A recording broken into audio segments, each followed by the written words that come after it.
Nuclear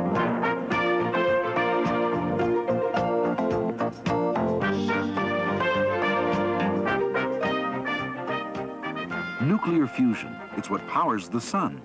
Cold fusion, it creates headlines, and some say it could power Earth's future energy needs. Indeed, 2 months have passed since researchers called a press conference at the University of Utah to announce that they had demonstrated cold fusion. Controlled nuclear fusion, that is, at room temperature, achieved on a tabletop in an electrochemical cell, a test cell containing the metals palladium and platinum immersed in heavy water. Now, scientists from around the world are in Santa Fe, New Mexico.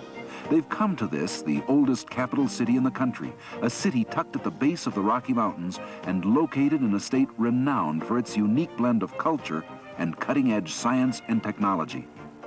They're here for a special workshop, the Workshop on Cold Fusion Phenomena, an event sponsored by Los Alamos National Laboratory under the auspices of the U.S. Department of Energy. There are data and ideas to share and discuss, and research directions to chart and clarify. This satellite broadcast is available anywhere in the continental United States. Join us now as the proceedings continue. Let's go live to the Sweeney Convention Center.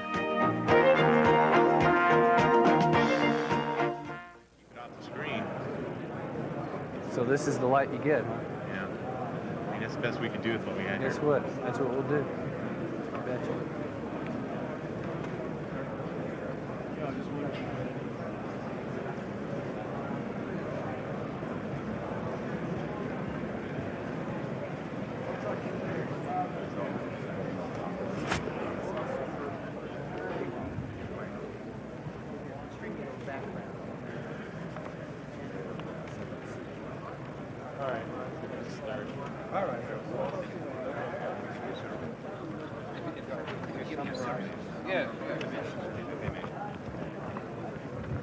Guess what? Lights can't get any different. Apparently, this is all on off stuff. This is how it is.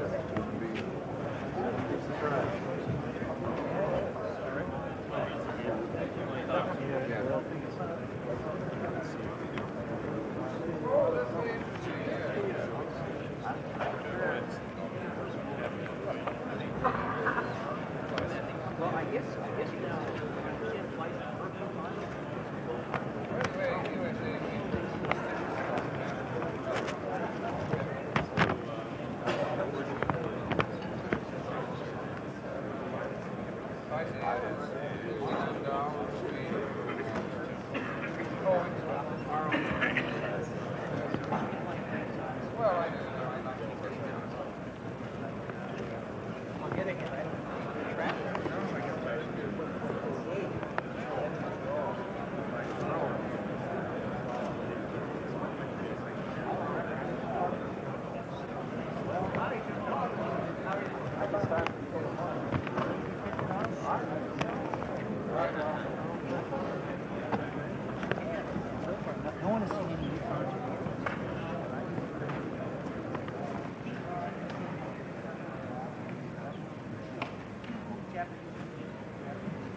The hour has arrived to begin. I don't know if this microphone is working. Can you hear me?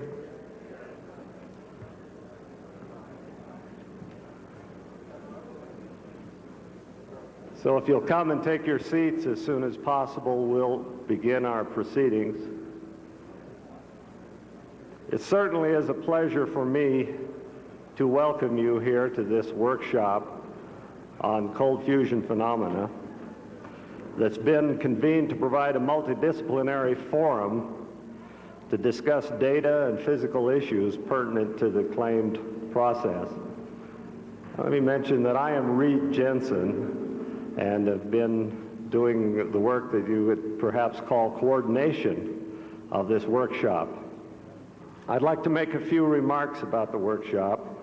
It is co-chaired by Drs. Norman Hackerman and J. Robert Schriefer, and served by a distinguished program committee. We have approximately 500 registrants from throughout the U.S. and Canada and several other nations. The program committee has selected very nearly 110 papers for presentation, of which 75 are being presented in the poster format. And I'll mention now, before I forget, that the poster sessions are to be held in side rooms up in the mezzanine, where I'm pointing, up here to the west, and to another room that's through this passage beyond the stage into the northeast corner of the building. The proceedings are being broadcast by satellite through UniversityNet to many sites throughout the United States and to many sites at Los Alamos National Laboratory. The conference sessions, or the workshop sessions, I should say, have been organized by the program committee according to the topical areas listed in the brochure, which are integral experiments, applicable electrochemistry, applicable condensed matter physics, physics of fusion reactions, neutron and gamma ray spectroscopy, calorimetry, and analytical chemistry of appropriate products. You will notice in your programs that 2 hours are available at lunchtime both days and dinner on Wednesday to examine the poster presentations. And please avail yourselves of that opportunity. Because of the many different poster presentations, a rich menu of ideas and results are presented there. I will mention, in order to aid the discussions of this workshop and to improve the quality of the proceedings that we have, we've provided a library search capability. It can be accessed in real time.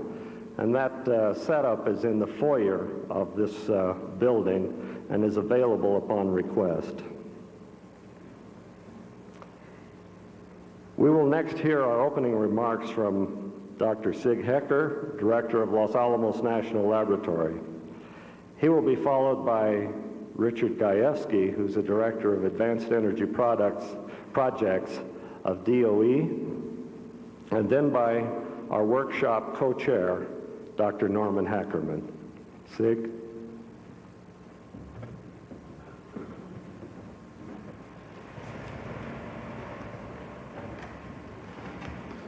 Thank you. I'd like to add my welcome to all of you. Welcome to Santa Fe and to the workshop on cold fusion phenomena. I'd like to extend a special welcome to the foreign visitors who were willing to come here on such short notice. 2 months ago today, the scientific community was stunned by the Fleischmann and Pons announcement of fusion at room temperature in an electrochemical cell. It came at a time when many of us were still in hot pursuit of the remarkable discovery of superconductivity at relatively high temperatures, which was made a little more than 2 years ago. And much like superconductivity, the potential of cold fusion captured the imagination of the American public as well as the American press. This has heightened the emotions and compressed the timescales associated with research. As you well know, the New York Times publishes much more frequently than does Physical Review letters. At Los Alamos, our interest was captured immediately because, as you all know, we were the birthplace of hot fusion with the development of thermonuclear fusion. We also developed one of the first programs in the world to attempt to create fusion and harness it magnetically in the laboratory. We're also pursuing inertial confinement fusion using lasers, and we've been investigating cold fusion, that is muon-catalyzed fusion, in the laboratory for a number of years. We're also intensely interested in all energy technologies. So essentially a month ago, Los Alamos and the Department of Energy decided to sponsor this workshop, since the interest in the worldwide scientific community was extremely large and the goal proved rather elusive. So we're holding this workshop in order to, first of all, provide a forum for researchers around the world to discuss their findings on cold fusion phenomena both the successes as well as the failures. Also to provide a scientific atmosphere that is one of open exchange and intense debate, but one that's always courteous and professional. And to bring together scientists from all relevant disciplines, not just physicists or chemists separately, but all scientists to discuss their findings.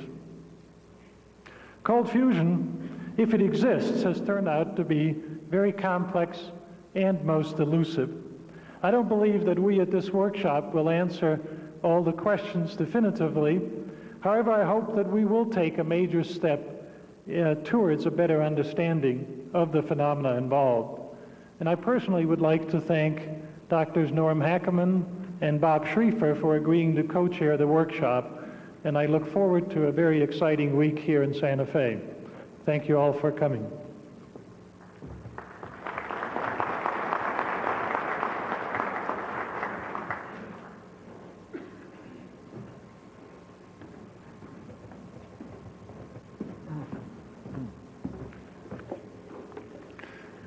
Good morning, ladies and gentlemen. It gives me a great pleasure to welcome you on behalf of the Department of Energy to this workshop on cold fusion phenomena. Since the heady days of late March, when the discoveries at the two Utah universities were announced, the Department of Energy has vigorously promoted activities aimed at verification and understanding of the reported results. Immediately following the Utah BYU announcement, scientists at virtually all DOE laboratories spontaneously set up experiments to reproduce or otherwise verify the reported phenomena.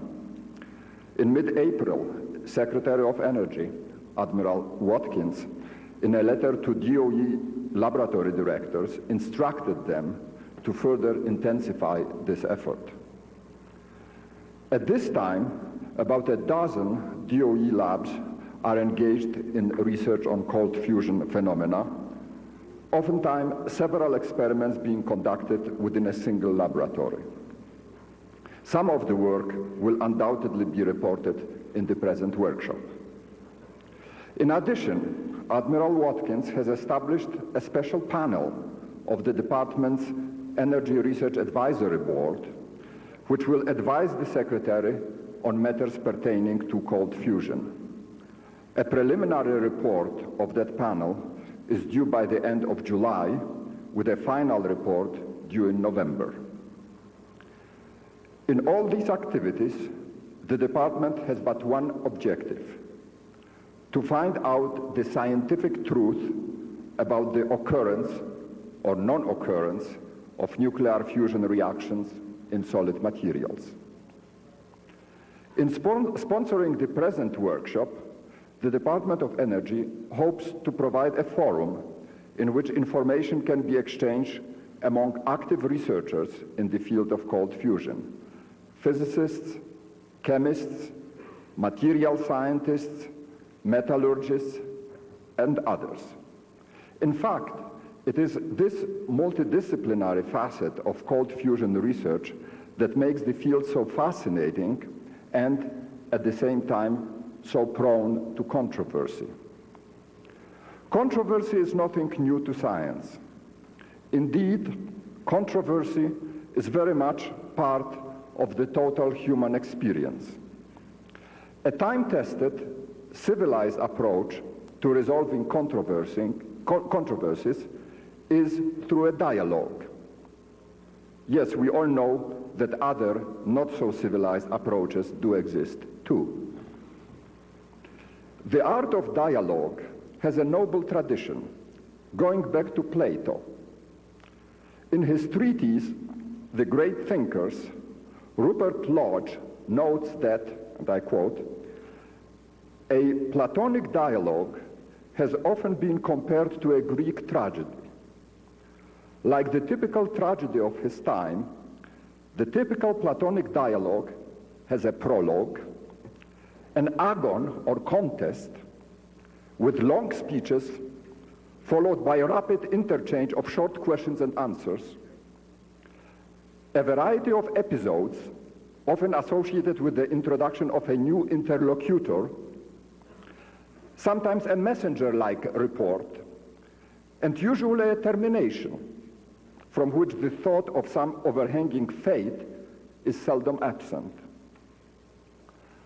Most of the dialogues have a tragic hero, but unlike the typical heroes of antiquity, the Platonic hero is always a good man. The contest is between good and evil, reason and chaos, rather than merely between personalities. And there is not weeping and wailing or any undignified behavior except on the part of minor characters. End of quote. Ladies and gentlemen, this art of dialogue is now part of our common intellectual heritage. May this workshop turn into a dialogue that would make Plato proud. Thank you very much.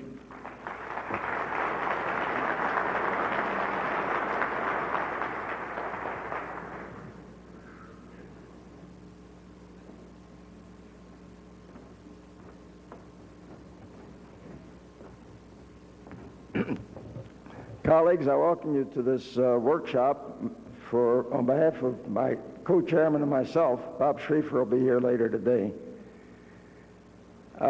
You've heard the background twice now, so you don't need to hear it from me again. All of us are here for our own reasons, but there's one rational tie for all of us, each of us, and that is we'd like to see a proper culmination to the observations that were first made public a couple of months ago. That rational culmination depends on your viewpoint, of course. As far as I'm concerned, the intense interest in the field that's been generated by the announcement obviously stems from the fact that the public would like to have a clean, safe source of energy. Whether the public ever gets a clean, safe source of energy or not is still a matter for the future. But the fact is that there seems to be an intense scientific interest in the possibility that a nuclear reaction takes place in a so far unanticipated site. That should intrigue many of us here, whether this is ever a source of energy or not. And indeed, any aberration to our understanding of what nature does ought to be of great interest to us as scientists. And I'm hopeful that this session will help us come a little closer to the question of whether indeed this is an unanticipated site for a nuclear reaction. If it ultimately evolves into a power source, fine. But as far as the science is concerned, the peculiarity seems to me to be more important. At any rate, you'll have a chance over the next 2.5 days to air your views, to listen to a number of views, of course, to air your own, and to form your conclusions. This obviously is not the last in the series of conferences and workshops and seminars that will take place during the course of the rest of this year at the very least, and probably well into next year and beyond, if indeed this is a real phenomenon. In any event, I wish all of us luck, because this is not only of importance to us as a field, but in my own opinion, it has a far greater impact in the way it has caught the interest of young kids, even as young as 7, 8, 9, and 10 years old, a matter of great consequence and ultimate influence in the field of the sciences. I sure hope you have a good conference. Thank you.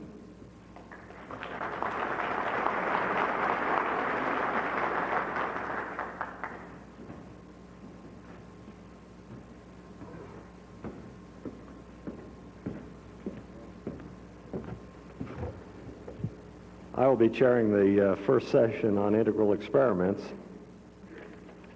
And there have been a few changes to the program, which I'll show you in just a minute. But along the lines of the things that have been said, I just can't help thinking about a quote from Bertrand Russell at this point, that the way we handle this workshop and the way we interact with each other is exceedingly important. And one of Bertrand Russell's 10 ethical commandments says, never discourage thinking because you're sure to succeed. And so we'll try that. Very well. If I can have the first view graph. This is the progression of events in this session. There have been a few changes. If you'll go on to the next slide, please. This gets us down to the lunch break. So those of you who are speakers, you'll see this. I'll announce this as we go. And finally, the last view graph shows the progression of things down to the break of this afternoon. Because of the fast-breaking nature of events in this workshop, this is as far as ahead as we'll present the changes. You must bear with us. In organizing a workshop on a very short time scale, changes do happen, believe me. So, without further ado, except to mention one thing, that when it comes time for questions from the audience, in order to have our proceedings legible and usable, we'd like each person with a question to stand, give his name and affiliation, and then proceed with the question, if you will. So our first paper is entitled Evidence for Excess Heat Generation Rates During Electrolysis of D2O and Lithium OD Using a Palladium Cathode, a Microcalorimetric Study. This is an invited talk by John Appleby, S. Srinivasan, Y.J. Kim, O.J. Murphy, C.A. Martin from Texas A&M.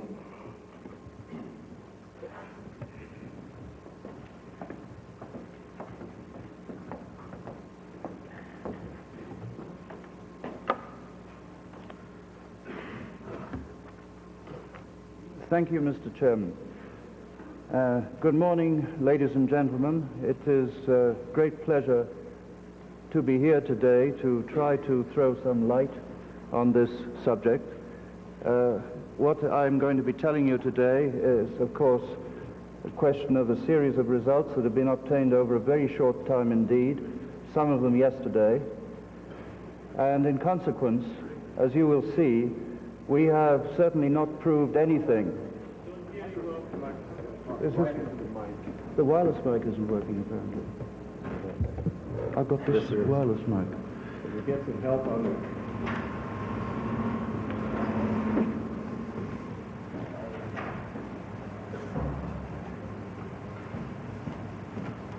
Is this not working?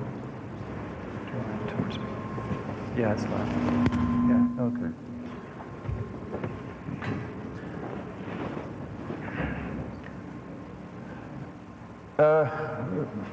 Apparently the wireless mic was not working, so let me start again.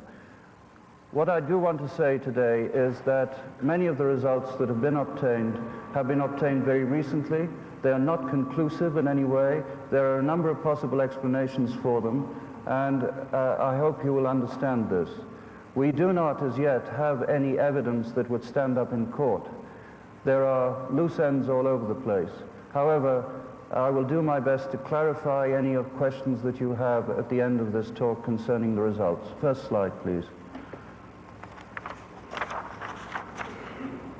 I would like to point out again the names of the co-workers on here: Dr. Subramaniam Srinivasan, Young Jin Kim, whose name was inadvertently left out in the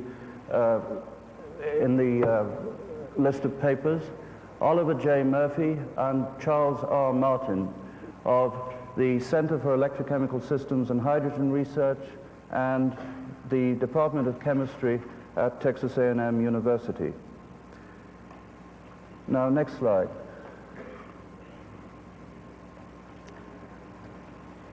We decided at the outset to use a microcalorimeter in order to measure any excess heat that might be produced by palladium in deuterium oxide.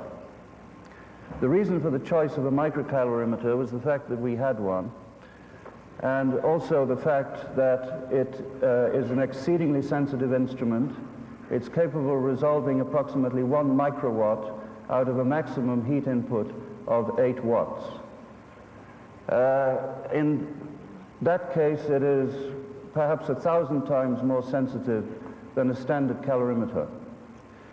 The design is based on the Seebeck effect. The cell inside the cavity of the microcalorimeter operates at a very small temperature difference above the thermoelectric junctions surrounding the system.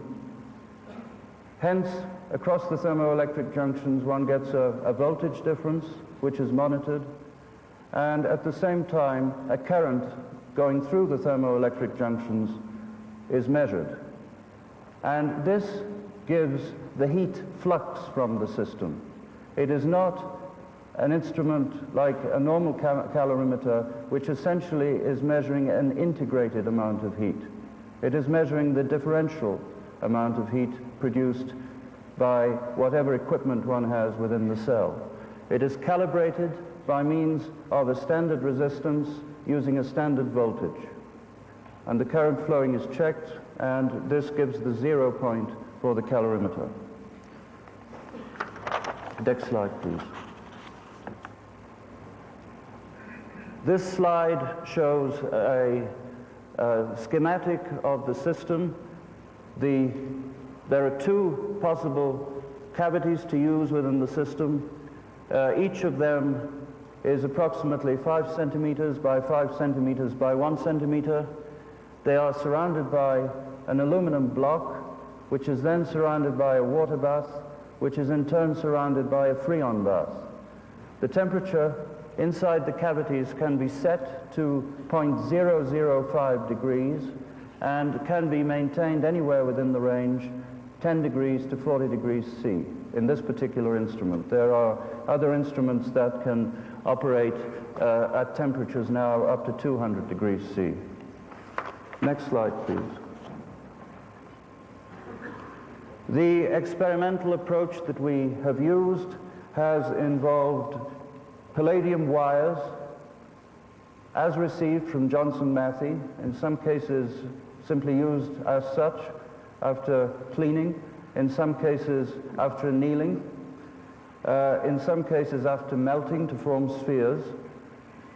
Typically the wires have been 0.5 millimeter diameter and 1 centimeter long, 1 millimeter diameter, or alternatively in the form of spheres of 2 millimeter diameter. For controls and for counter electrodes, we have used platinum wires. For the control, 0.5 millimeter diameter and 1 centimeter long, and for the counter electrode, a 1 millimeter diameter coil. The purity of the palladium was the best available, 99.995%.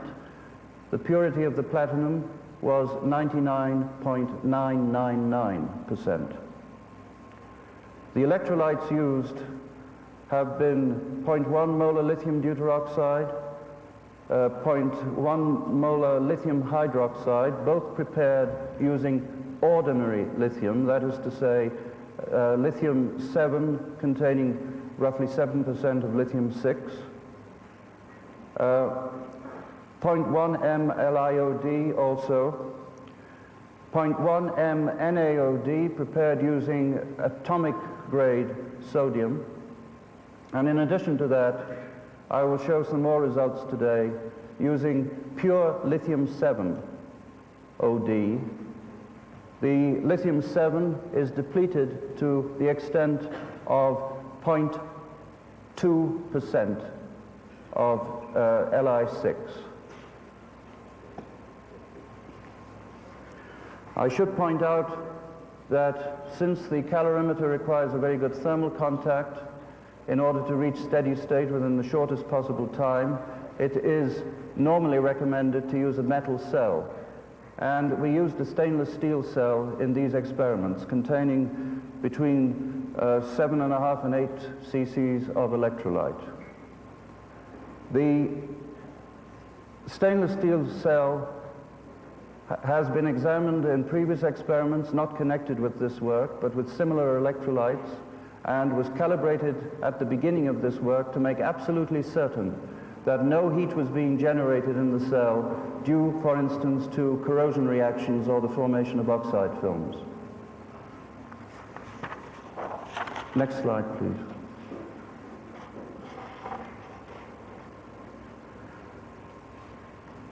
Before I show you some raw data here, I would like to point out what these slides are indicating. This one shows a blank. Platinum wire anode, platinum wire cathode in 0.1 molar LiOD in D2O solution. The purity of the D2O, by the way, was 99.5%.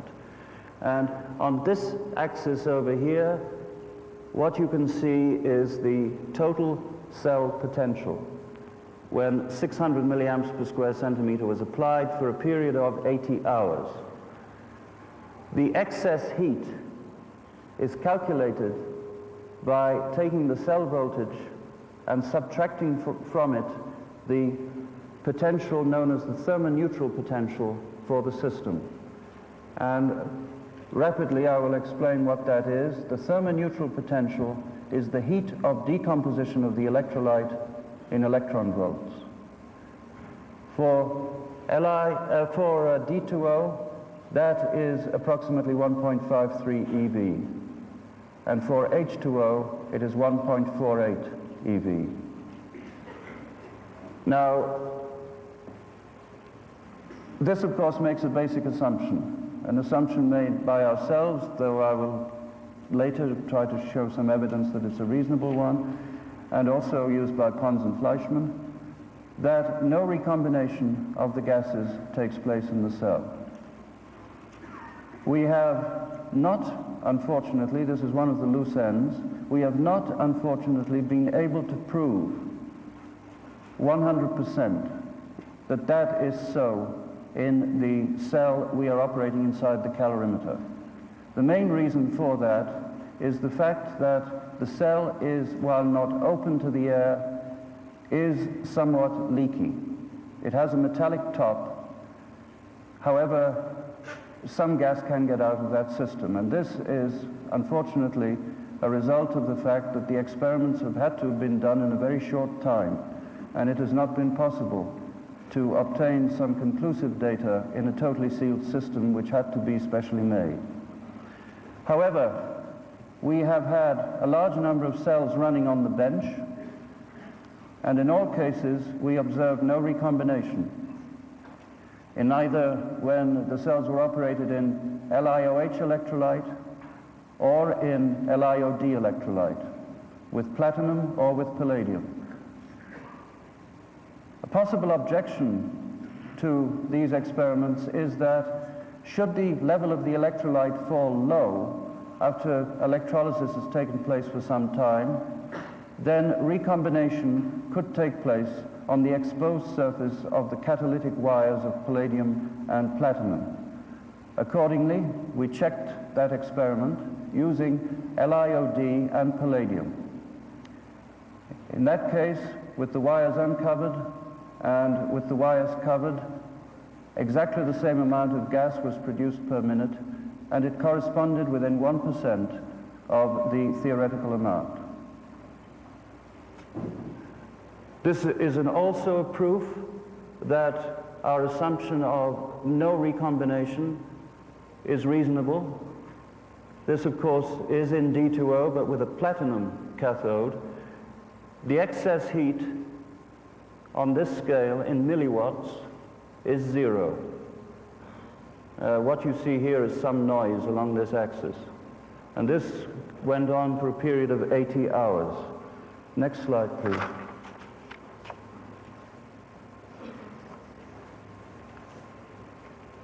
This is the same type of an experiment done with palladium in LiOH solution, hence in light water. Now I must explain what's going on up here. What one sees is a period of about 30 hours, 35 hours or so, of charging of the palladium with hydrogen at a low current density of 60 milliamps per square centimeter. That corresponds to a cell voltage of something over 2 volts over here.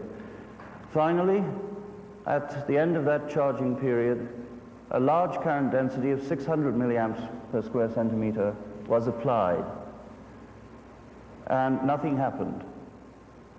One is still at zero, no excess heat. 1 amp per square centimeter was applied, nothing happened. 300 milliamps per square centimeter, nothing happened over a period of 140 hours. Next slide, please.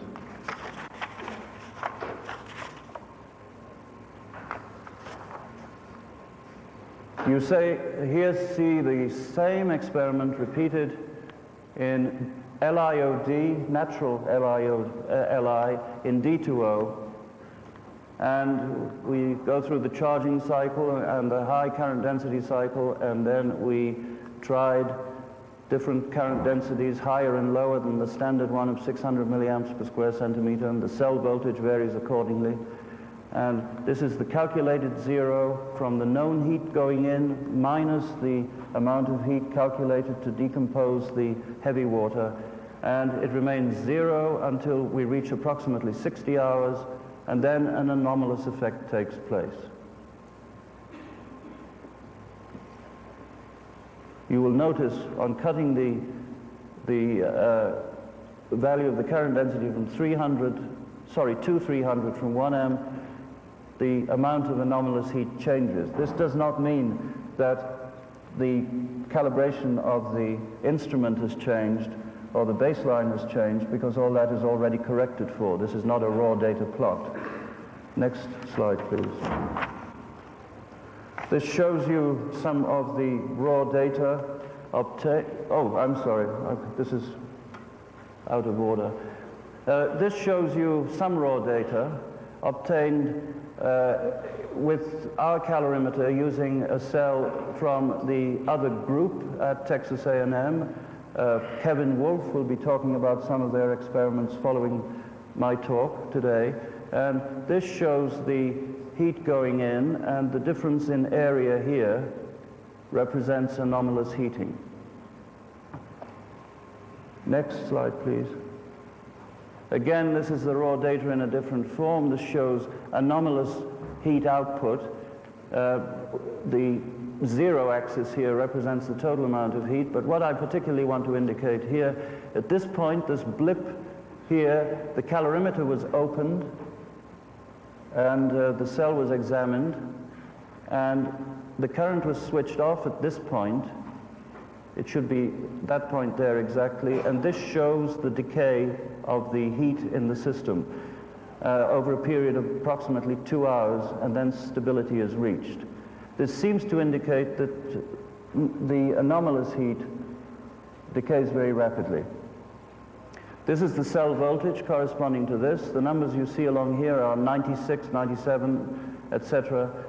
These are the number of hours the experiment had been running, and this shows the abrupt decay of voltage, and the scale is then changed at this point to an expanded voltage scale, and here we are running the cell at open circuit, and you have approximately 1 volt difference between the anode and the cathode. At that time you would expect that, because the cathode is charged up with deuterium, and the platinum anode is covered with an oxide film, and you see a slow decay of the open circuit potential of the system, and after a number of, this is due to the discharge of the hydrogen, and also this probably the slow reduction of the platinum oxide film, and after approximately 4 or 5 hours it's approaching the zero on the scale here.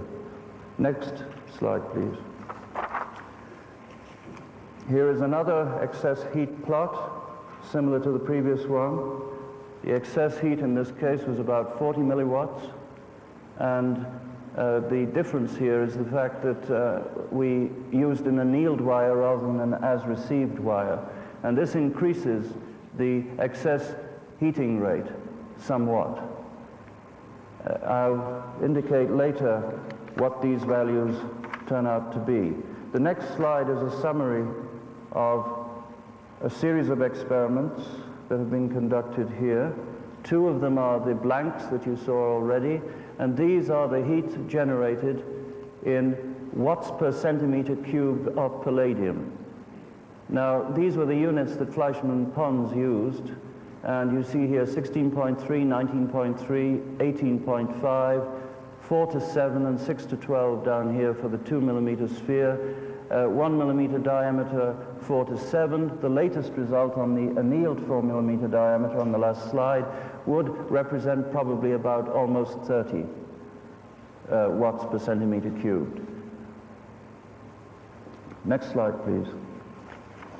Fleischmann and Pons in the published paper indicated approximately 25 watts per centimeter cubed.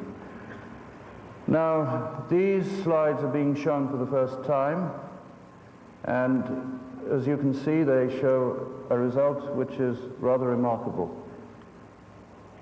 In this part, we use 0.1 molar natural LiOD electrolyte, and at this point, we replaced it as rapidly as possible after rinsing the specimen in D2O with 0.1 molar NaOD electrolyte. And you can see that there is a decay almost down to the baseline of the anomalous heat. We then replaced it again with 0.1 molar LiOD, and it comes back up again and levels out. We then replaced that again with 1 molar LiOD, and we didn't run this long enough, in fact, to be able to see whether this is going to go creeping up further. We needed at this time to get a curve showing the breakdown of the anomalous heat, how quickly it decayed, and that experiment was terminated at that point. Could I have the next slide, please? This shows another specimen, the annealed specimen, same sort of experiment. 0.1 molar LiOD, 0.1 molar NaOD, same decay as previously. 0.1 molar Li7OD, rose up and then came down. And this is where we are today, or rather where we were yesterday. And we are planning to repeat this experiment with lithium-6OD and see if anything specific is taking place here. We have not as yet been able to obtain any of the material required. Now, those are the raw data corresponding to the excess heat produced. Now, I would now like to talk about a few other things. Most of these will be dealt with in greater detail by Kevin Wolf in the next talk. Neutrons, for instance, have been detected in some cells. Tritium has been detected in some cells. And could I have the next slide, please? Ignore that one. Sorry, the one following that.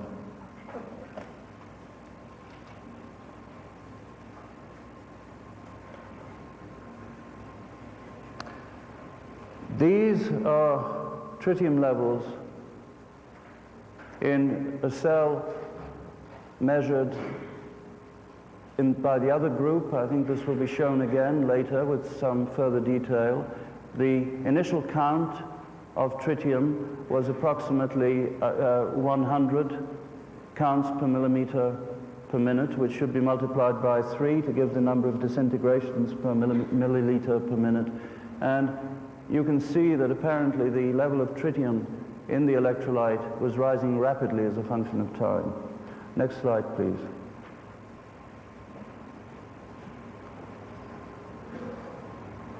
These are measurements of helium in electrodes, and 2 of them were from our group, 1 millimeter wire control, 2 millimeter sphere test sample, and 2 from the Bockris group, and helium-4 was not detected essentially, nor was helium-3 in those samples.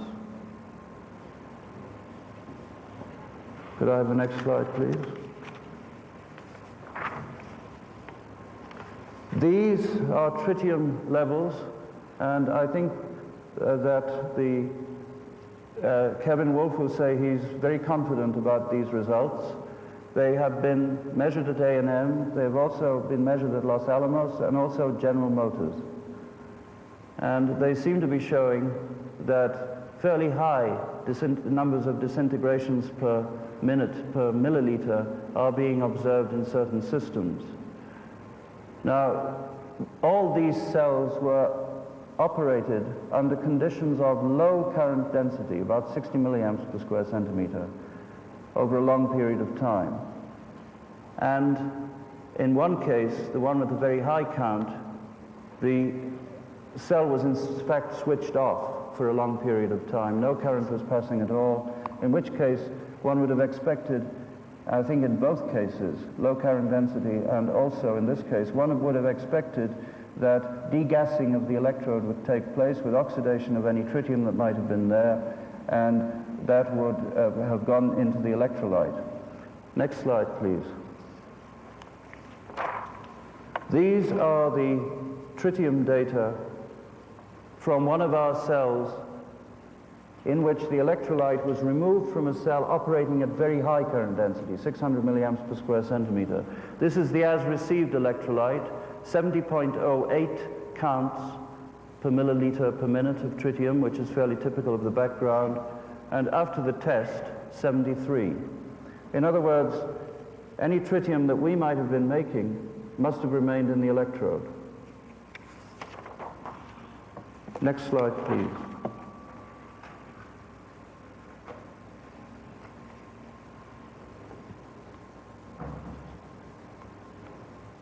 What are the chemical explanations? Recombination of D2 and O2 would certainly explain the results, though the recombination would have to be partial, perhaps 30%. That is not very likely in the first place, and the cells we have been running on the bench do not show recombination, but I will still say that we have not conclusively proved the recombination is not taking place, but though it is hard to believe after all the experiments that I have shown you that this calorimeter somehow, or the recombination surface somehow only decides to operate in the presence of palladium and LiOD.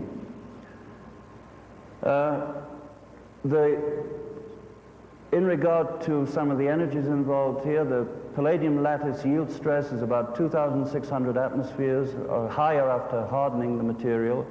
The latent heat of sublimation in the physicist terms for palladium is 4 eV, and the bond strength of palladium is 0.67 eV. Now, if we have an excess heat of 20 watts per milliliter for 100 hours, that should be, that's equivalent to 0.75 keV per palladium atom, which exceeds the bond strength by a factor of 1,000. So chemical explanations, unless it's recombination, seem unlikely. Similarly, formation of the PDD alloy, that's equivalent to approximately 0.4 eV or 9 kilocalories per mole. That's 1.05 watt-hours per milliliter, and that's approximately 170 seconds worth of anomalous heat at 20 watts per milliliter. Similarly for the formation of the PDLI alloy. So I think we can discount chemical explanations unless we have a trivial explanation. That is to say, for reasons that we don't understand, recombination or partial recombination is taking place under the conditions only when we have PD and LiOD present. Thank you, that's all I have to say, and I'd be happy to entertain any questions.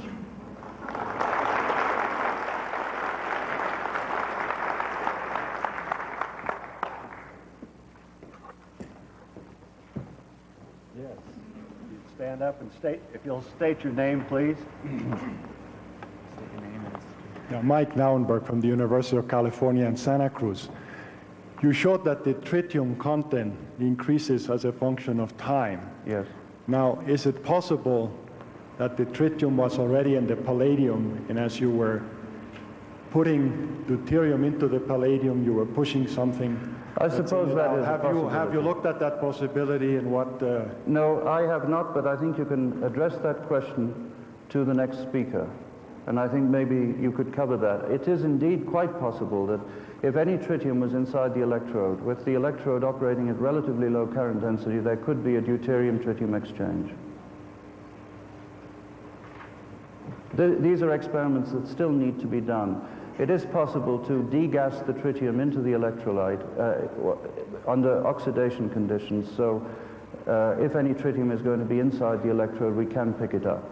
And we can also have the electrolyte analyzed to make quite sure it is tritium by Atomics International Division of Rockwell, since they can detect any helium-3 product from disintegrations present.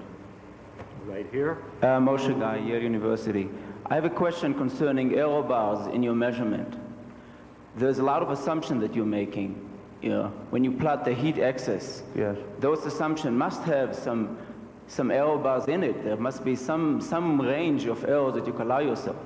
Your measurement must have some error bars, but in no time you've shown any error bar. Could you tell us, for example, when you have this jump in the heat excess, is the error bar as small as the width of the line, or are we looking at a 1 sigma effect, 2 sigma effect? Okay. I think the best way to answer that question is to say that what we are measuring is something like 30 milliwatts of excess heat output from the cell. The calorimeter is sensitive to plus or minus 3 microwatts. And what you are seeing there is the error in the recording instruments, not the error in the calorimeter. You have a lot of assumption in the calculation. Of course. So what is the error bar in that? Plus or minus 1%, assuming that the recombination reaction is occurring in the same way in the calorimeter as it is on the bench. Okay? That's the big qualifier all the time that I kept stressing in the talk, is the extent of recombination, if any. Can we go over here, please? Next question. John Wacker, Pacific Northwest Laboratory. In your experiments, you charged your palladium at a low current level and then jacked up the current later on, and several other laboratories have also reported doing this. Is this really necessary? I don't know.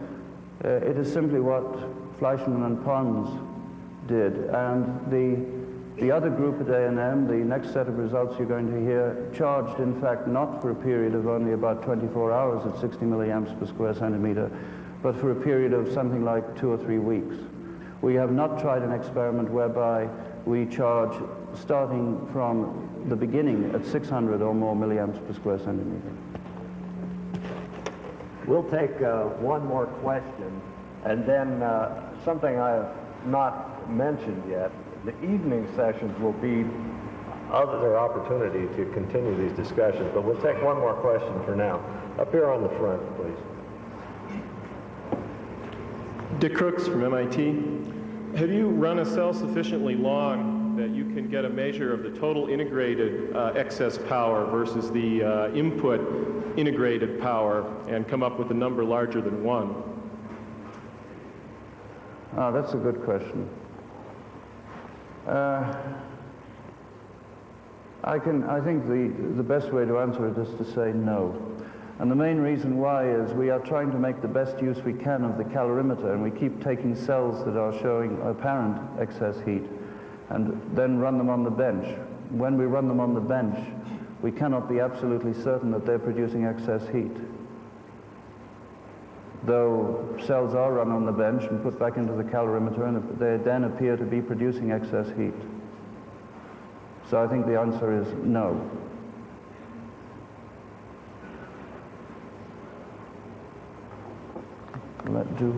Yes, we'd like to go on.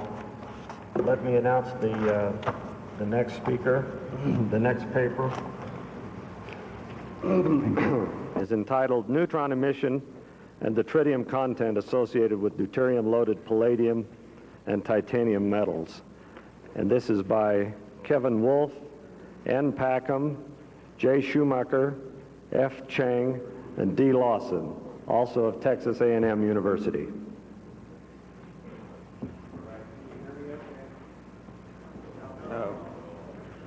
Can you turn this, there we go. Okay. Now, I'm sorry I'm breaking the format here a little bit. I submitted this abstract as a technical abstract. It's a research talk. I think we need more of those when there's so many of us from different fields to explain details and to tell each other what we're doing on heat measurements or nuclear measurements. And I want to talk about neutrons and tritium. I want to talk about experiments that we've done and some positive results. I'm not going to spend much time on negative results because I think you're going to hear quite a few later on.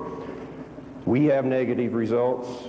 We have gone through 25 active cells. I say active because each one of these entails background runs on identical cells, either unpowered or with electrode polarities reversed. We've done 200 experiments or more. Experiments are defined as a parameter search with electrode currents someone was asking about in different configurations, different times. Most of the experiments have been on palladium rods, a la Fleischmann and Pons, from a 0.5 millimeter diameter, which I believe is the Appleby type cells he was describing, up to 6 millimeter diameter, various lengths, usually about 4 centimeters long, in pure D2O, 99.59 purity. We've done titanium rods from a 0.5 millimeter long pieces of wire, 3 millimeter. We've also tried the D2 gas titanium powder experiment, Frascati results, in liquid nitrogen and high pressure D2. I won't spend any time on the titanium because all these results were negative. They're negative to the level which you can tell for yourself the sensitivity from the palladium results that I'll present. The measurements are on neutrons and tritium principally, gamma rays to some extent where we convert the neutron detector to a gamma detector for periods. Those were negative, and so we will talk mainly about neutron experiments in tritium. Of course, the reaction one has in the back of one's mind is the D plus D helium 3 plus N reaction. Our experimental setup, however, covers the range from 0.4 to 50 MeV neutrons. And you recall the neutron energy here is supposed to be 2.45 MeV. I want to talk about the detector and the electronics, the time distributions, background, and the energy spectra that we measure in the neutron experiments. I would like to talk in greater detail than I have time for the reasons I stated earlier. Maybe we can go over more detail in the discussion periods. Tritium detection, of course, one is looking for the D plus D giving T plus P reaction. The neutron experiments are lifetime measurements. You can investigate things like electrode potentials, and I'll show you some of that, the effect on the neutron production. In the tritium detection, though, it's a sampling technique, and you are open to outside contamination, as someone mentioned before, and I'll discuss that. Now, there are two different counters at Texas A&M. There's a commercial counter in health physics that the Bockris group has been using. I built a counter to back up the results and verify, and also to follow the tritium buildup as a function of the neutron experiment results. We'll talk about blanks and background. The reason for this scribbled in transparency actually is because I've rearranged this talk. Professor Bockris has asked me to present the results They have 7 positive results on tritium production, meaning I would consider overpowering levels compared to background levels. And then at the end, we'll go through conclusions and comparisons. All right.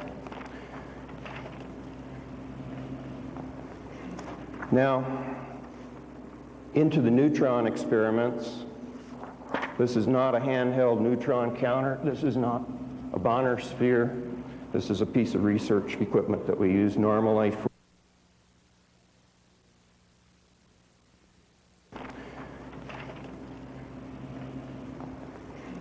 Now, into the neutron experiments. This is not a handheld neutron counter. This is not a Bonner sphere. This is a piece of research equipment that we use normally for online time-of-flight measurements. The whole thing is surrounded by a foot of paraffin, a small cell. These cells have actually been tailored in the last few weeks for neutron measurements to get a high geometry factor. It's an Ne213 liquid simulator, light guide, photomultiplier tube, and so on, a very standard arrangement that we use in the lab. The difference here, however, is that we're using it in a very low background mode, which you normally don't care about 0.8 of a count per minute. Okay. We've used 2 different detectors, built a new detector after our first neutron run out of new components to check out possibilities of self-contamination, and there was none. The method relies on so-called pulse-shape discrimination to gain sensitivity. Out of the photomultiplier tube, one sees pulses that differ in fall time depending on whether it's densely ionizing, signals from densely ionizing energy from a neutron recoiling, a proton recoiling from a neutron, or whether it's a gamma ray or a cosmic ray muon where the pulse decays very rapidly. The threshold picked was 0.375 MeV, set up with Compton edges of gamma rays. And as I said before, we have a broad energy range that we scan. The pulse-shape discrimination business I'll talk about just very briefly because I don't have time. Essentially, one integrates, differentiates the pulses and ends up with a time spectrum in an analyzer in the computer where you can set limits around peaks corresponding to muons from cosmic rays or gamma rays versus neutrons. The difference here is about 50 nanoseconds and helps the background tremendously. In a real spectrum, this would be up 2-3 orders of magnitude in terms of gamma rays versus our neutron counting. The background we see online with our system is 0.8 counts per minute. After analysis for 2.5 MeV neutrons, that drops to 0.3 to 0.4 counts per minute. We attribute most of the background to be due to cosmic ray-induced reactions in surrounding material and the detector, and more specifically, even the very small component of the hadronic component in the cosmic ray spectrum.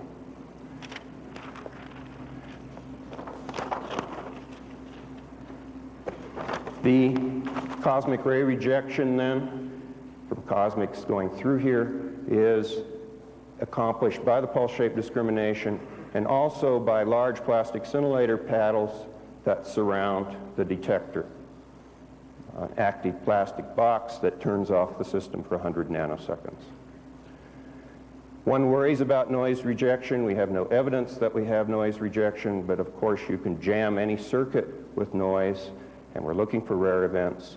The pulse-shape discrimination aids in noise rejection, and also there's an antenna veto, which is actually the cosmic ray shield, picks up noise 5 to 10 times at a 5 to 10 times lower level than the detector itself, which has been checked by broad range jamming scans, RF frequency to very low frequency and very high power levels. So we can be confident we do not have noise contributions. Heat protection, as we've all read in the newspaper, can sometimes make false events. That's actually not true in this experiment. It makes the counter go dead as the coupling greases go out of here. But this system is thoroughly heat shielded and temperature monitored. The neutron efficiency, and this is something one should ask of people setting limits, how do you know your detector is working, has been checked 3 ways with known plutonium-beryllium source, californium fission neutrons, time of flight californium neutrons to really determine the efficiency, say, for 2 MeV neutrons, and also californium mixed in a cell to check it out at the running geometry.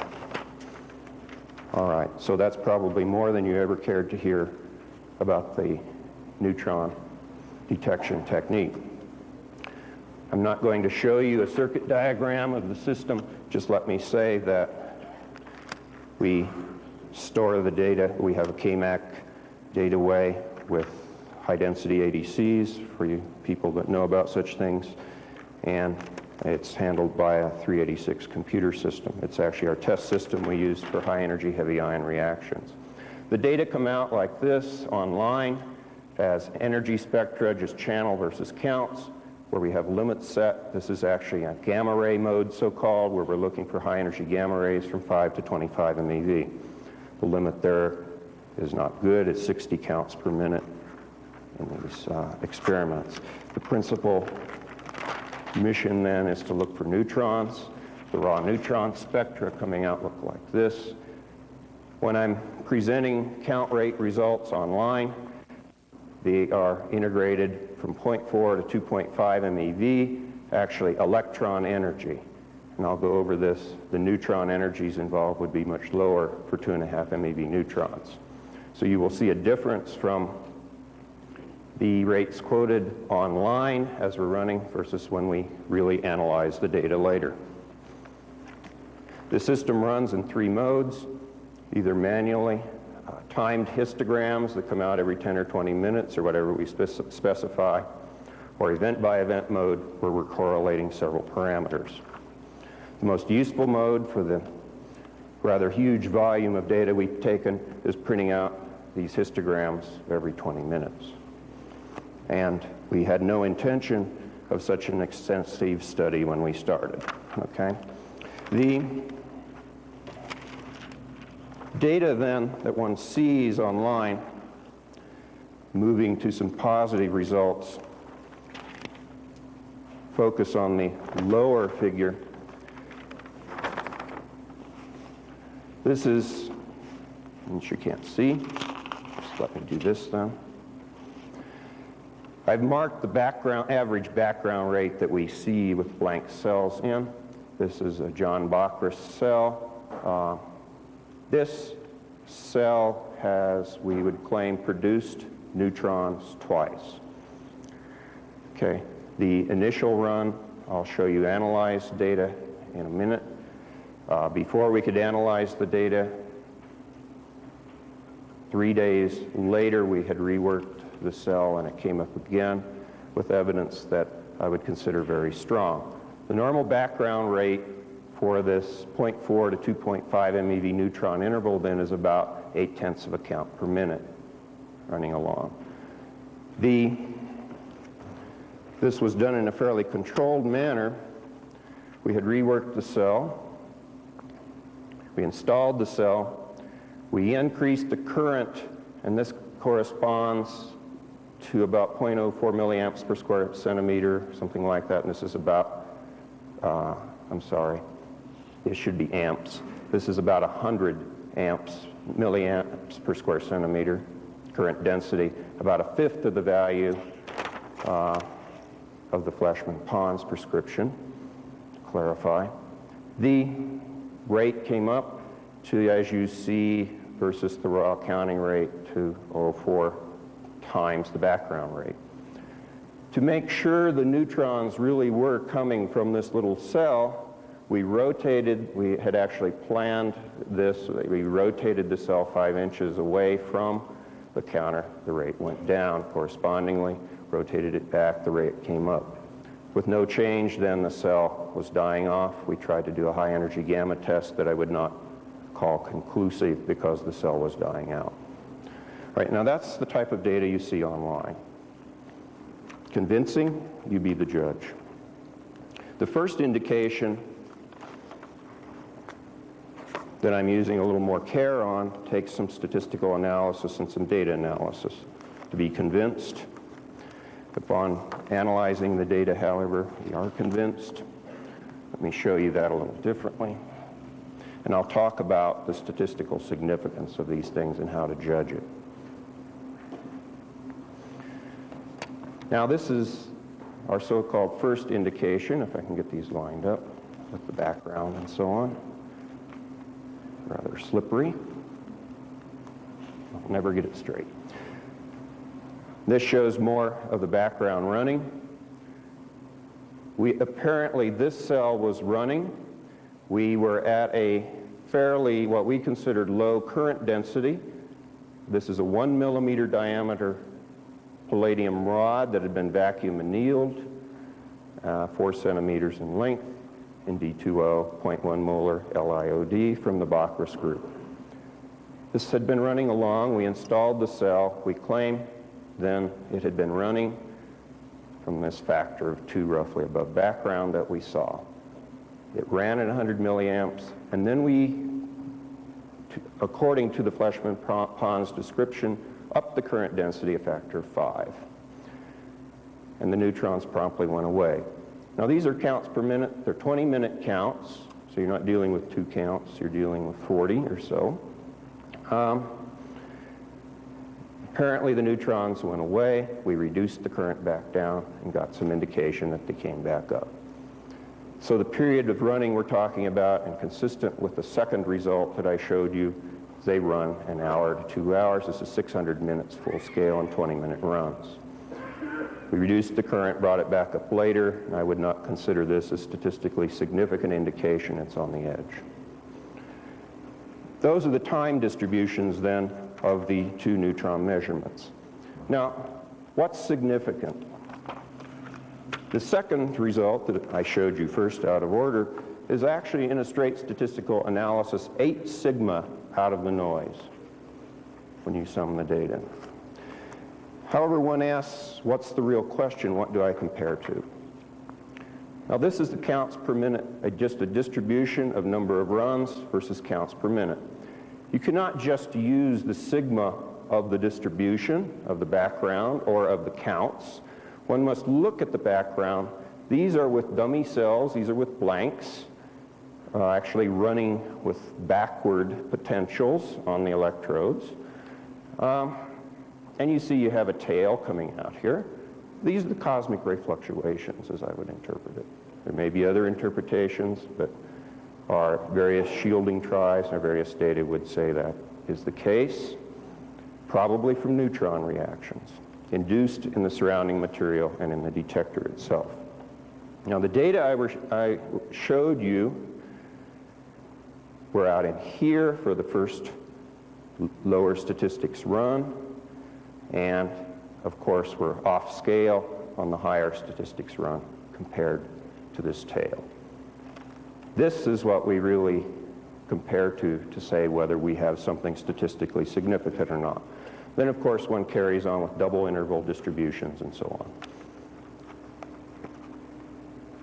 In that sense, we would say in the higher statistics run, we were about 5 to 6 times above the maximum cosmic ray fluctuation that we have seen over 6 weeks. All right. Now let's move on to neutron energy spectra. And what do we see? Now this is electron equivalent energy, and those of you that do neutron detection know what I mean by that. A 5 MeV neutron does not produce a 5 MeV signal in plastic scintillator, liquid scintillator. It's much lower due to saturation properties of the scintillator. This is just counts from the second run. The blue curve, the raw data, the background you see down here, the before and after the run. The background are not even of the same shape and far below in magnitude. And this is what I mean when we analyze the data and cut carefully on the energy range of interest, we go much further out of the background.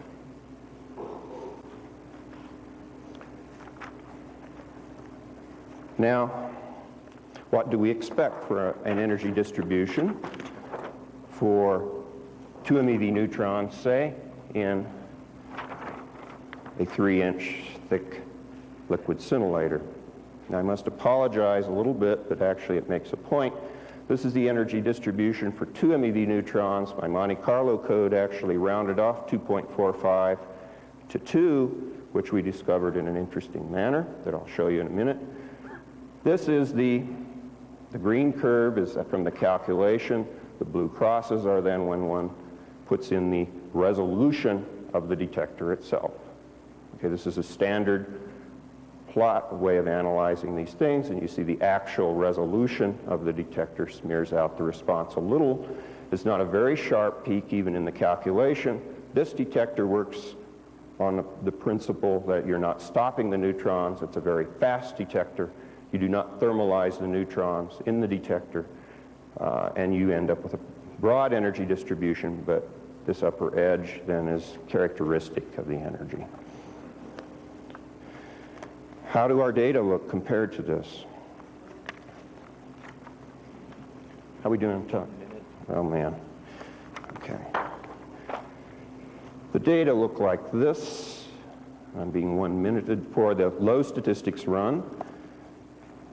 I'm getting out of order.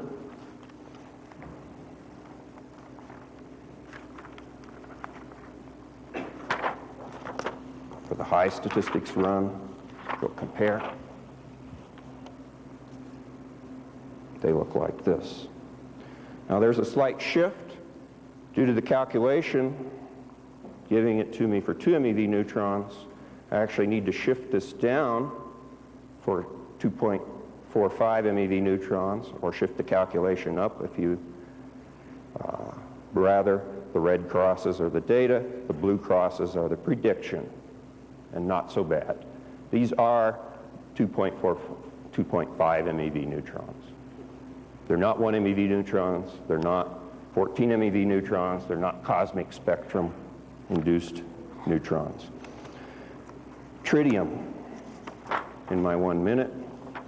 This is a little summary slide I made for informal discussions in Los Angeles. The problem with tritium counting is the very, very low energy endpoint. You're looking at this reaction, at this decay. This is energy of the beta versus counts. The counter I made, other counters for tritium counting are similar. Probably the tritium experts are cringing, but this worked, and it's a very effective counter. 2 low noise phototubes, water-soluble scintillator to verify the Bacchus results. The half-life is long. The beta spectrum matches that of tritium with a Curie plot to 2%. The efficiency was 30%. It is tritium, as people from other research labs now have verified too. The significant thing here, I think, is only, to my knowledge, in the Bacchus cells has tritium been produced. They have made a careful study, actually more careful than mine, of the backgrounds.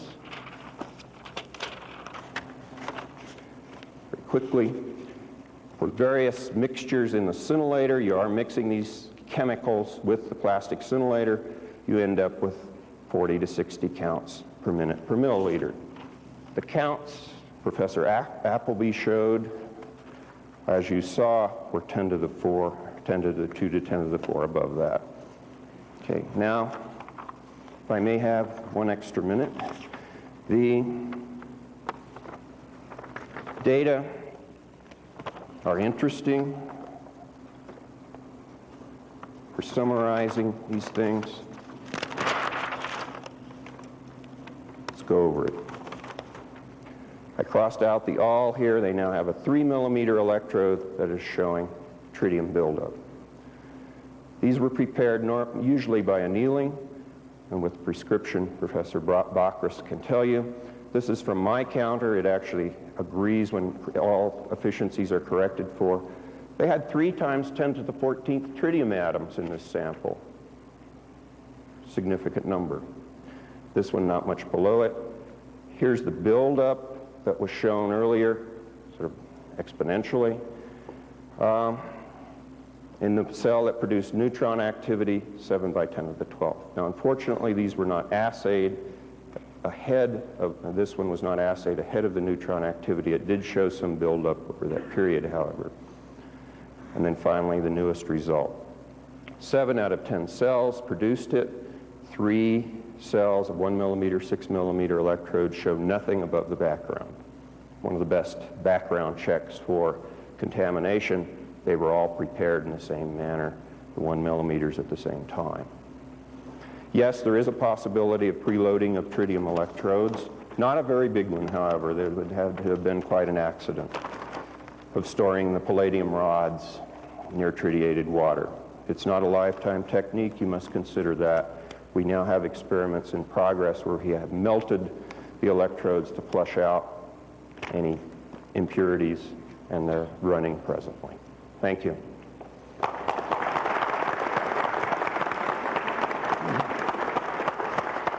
We'll take time for just a couple of questions here before our break. Let's start with you, sir. John Schiffer, Argonne. Hello, John. Could you say something about how you managed to squeeze 8 standard deviations out of the data you showed? By summing 3 bins, the 3 bins that all the runs you took? 3 20-minute runs. Some.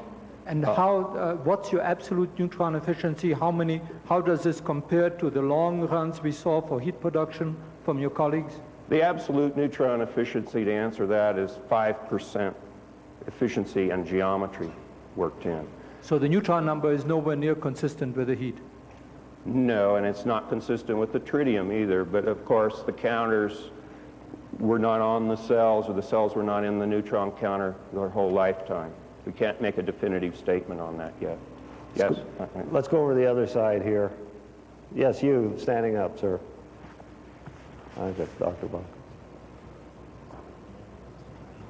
Morrison from CERN. It is well known amongst experts in palladium that you can separate the hydrogen isotopes using palladium. And in fact, in 1983, there's a proposed method of hydrogen isotope separation using palladium alloy membranes by Evans et al., Journal of Less Common Metals. Have you taken into account the fact that palladium can separate tritium from deuterium and normal hydrogen? I am told by the electrochemical experts that perhaps you can get a 30% effect over the period that we've been running over in this separation that you're talking about, but not a factor of 10 to the 4. Okay. One final question, you, sir, that was standing. Let's get your name, please. Dennis Corrigan with General Motors. It cannot be isotopic separation. It is orders of magnitude higher, the amount of tritium you're reporting, than can happen in the small amount of time the electrolysis was going on. The second thing is, I just wanted to comment that Texas A&M did give us samples of electrolyte directly from the cells, and we agree that it is tritium and it is not chemiluminescence. Perhaps we can discuss it more in the evening session. Very well. I think we'll leave it there. Let's maintain our schedule on time and take this up at the evening if we can, Dr. Beagleisen. Thank you. How much heavy water added at the cells? 15 milliliters. You'll get that moment later on. Yes, I will, just before lunch. 30 minutes and we'll be back at 10:20. Yes, yes, he did. You better turn yourself off. Sorry.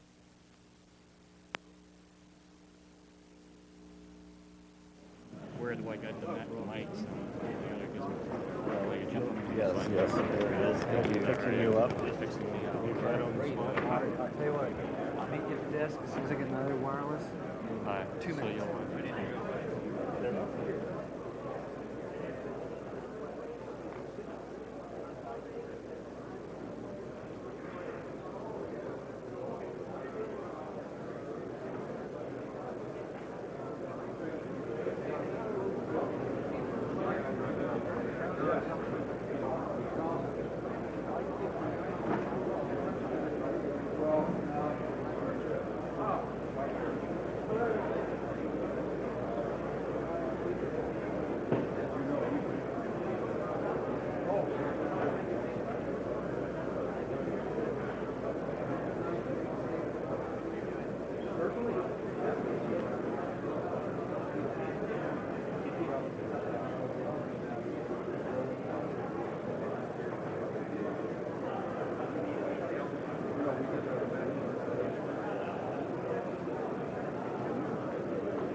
Check 1, 2.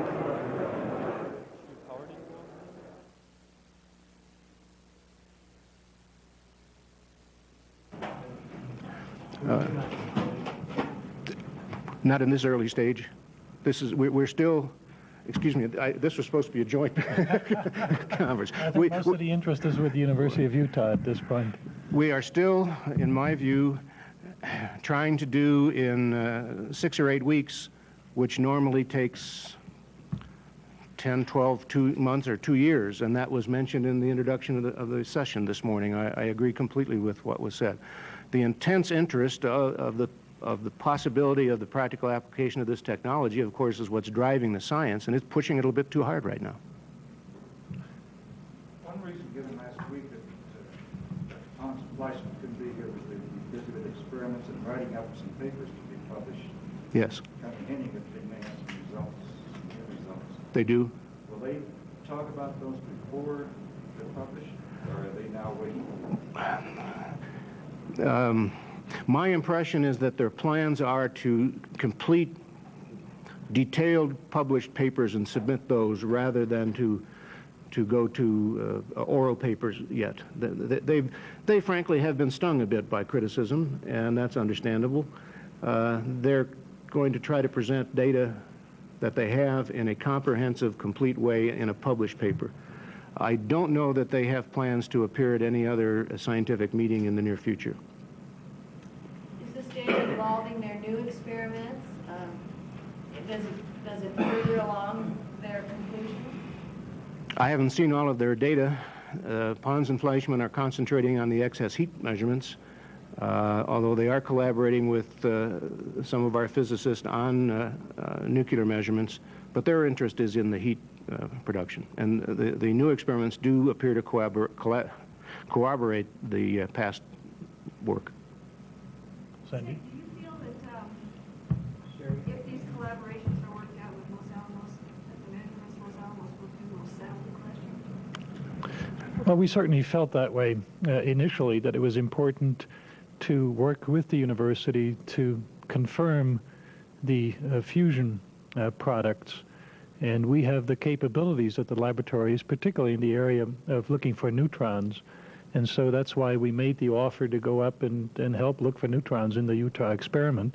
In fact, Dr. Pons had indicated he'd be interested in bringing one of his cells down to Los Alamos where we could make more extensive measurements. So yes, I think we could help out significantly there. We, of course, have independently run a number of other experiments, some of them aimed at reproducing the Pons and Fleischmann experiments, others to look at other ways to achieve either the production of heat or nuclear products. And some of these will be presented here at the workshop. Yes?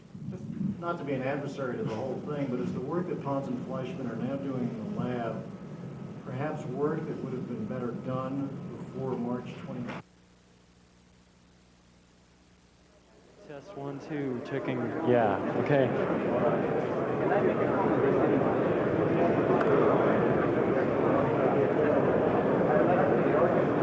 I should have had a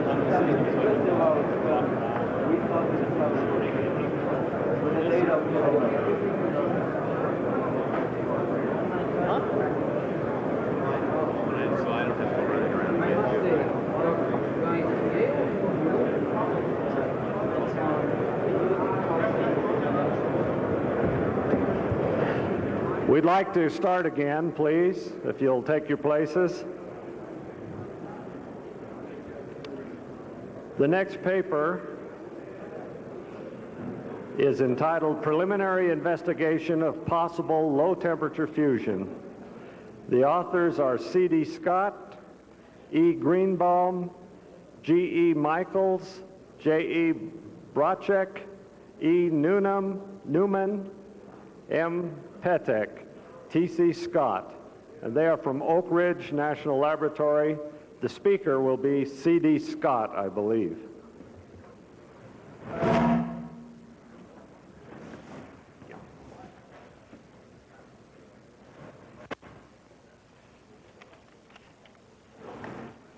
Good morning. I'd like to thank the organizers very much for allowing me to participate in this meeting. I represent one of several groups at Oak Ridge that are carrying out experiments in this area, and one of my colleagues a little later in the program will be discussing some of the other efforts. This particular effort is associated with a group of people that includes chemists, physicists, and chemical engineers. So we're taking a little different approach than some others. Next slide, please. Although we are certainly carrying out some calorimetry, we're not doing it in a very classical way. We're particularly interested in having quite positive evidence of the energy that is evolved. So we're using an insulated electrochemical cell, forced water cooling in a water jacket around this cell, and the cell is insulated with 2 inches of fiberglass or foam insulation. We're also observing neutron gamma ray fluxes, and this was carried out also with periodic measurements of tritium of the electrolyte. The system was operated remotely inside of a 2-foot thick concrete enclosure, and we found that this remoteness allowed us to get away from some of the background radiation that frequently bothers such experiments. And we use additional lead shielding and so forth to further reduce radiation background. The system design concept is certainly amenable to any future continuous operation or scale-up. Next slide. The electrochemical cell looks rather similar to many others that you have seen. In general, we're using a platinum cathode rod, which is encircled by platinum wire, which is wound around a glass support structure with spacers maintaining equal spacing. A water jacket around the cell with water, cooling water in and out, measuring temperatures there. We also have a heat source in the system for calibration, and we can introduce and remove fluids at will. The system operates essentially at ambient pressure, but it is enclosed, and we do use a nitrogen purge gas. Next slide.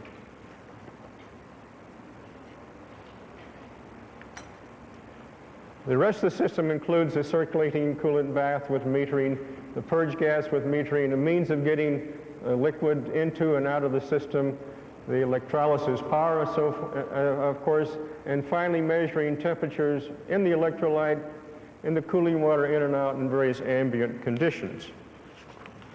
Next slide.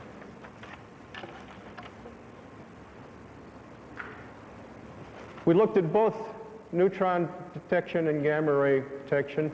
The neutron detection was with an Na-213 scintillator, somewhat similar to the one that was described by the previous speaker, although it was rather smaller, 1 inch by 1 inch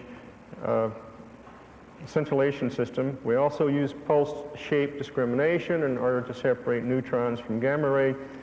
The threshold for the neutrons that we were able to detect was set at 1.2 MeV and was set with californium-252 as a source. The overall detection efficiency was 1.46 times 10 to the minus 3, relatively low efficiency, but nonetheless quite effective.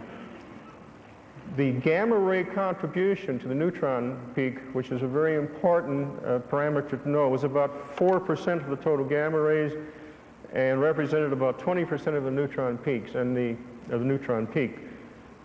The information I'll be showing you has been corrected for that gamma ray spillover. Gamma ray spectrometer was a rather classical sodium iodide system with thermal neutron capture using polyethylene converter, using lead shielding around it, and a multi-channel analyzer in which we were, again, using a window to look at the gamma rays of interest. And the gamma rays of interest, of course, were in the range of 1.8 to 2.7 MeV. Next slide. The arrangement of the detection system, and we're looking at a top view, and over to your right is the cross-section of the electrolysis cell with insulation around it. The neutron detector was put right up against the insulation, so it's quite close to the cell. The gamma ray detection system was, as I indicated, inside of a lead shield and with surrounded by polyethylene, and the whole system was also in an airtight bag, which tended to cut down the radon.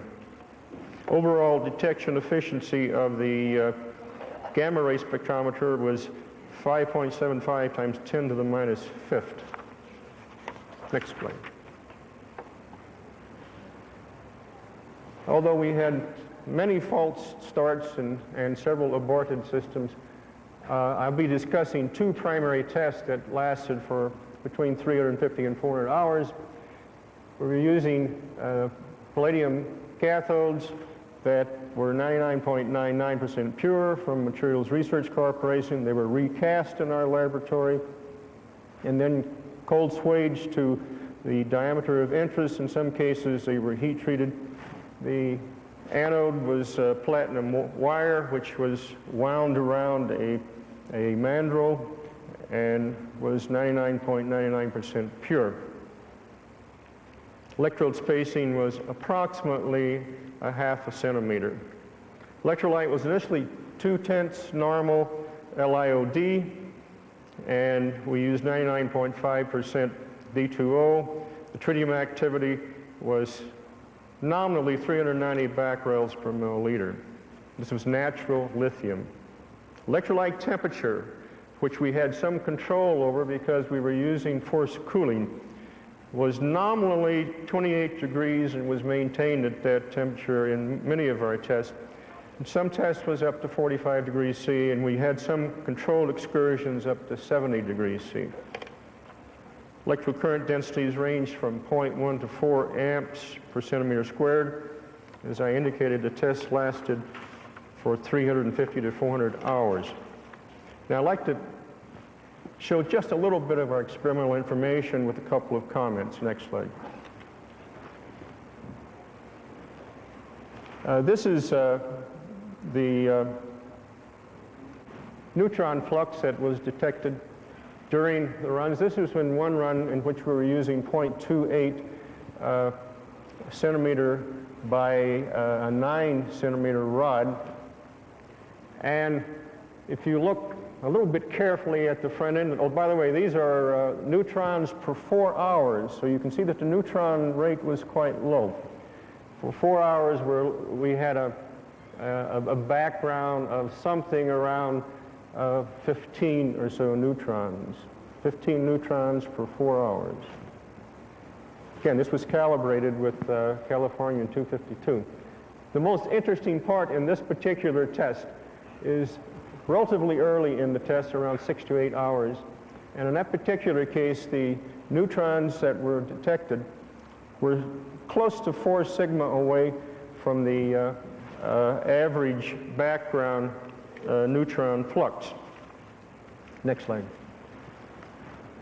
And in fact, if you look at a frequency distribution of each of the 4-hour periods, and we've imposed on this a binomial distribution, which may or may not be correct, but the point of interest, the one that was the 4 sigma away from the background, is the one on the far right. So indeed, that is an anomaly that we can't explain in any particular way, but it's quite interesting. Next test. In another test that again lasted for quite a long while, in this particular case, as you'll see in another transparency, we also made some variations in the current density. Initially, though, we were using a 10th amp per centimeter squared. We're again looking at the neutron flux. And again, if you look carefully, there are a couple of time periods around perhaps 20, 50, 120 hours where we're getting a bit out of the background. That's up around 3 sigma out of the background.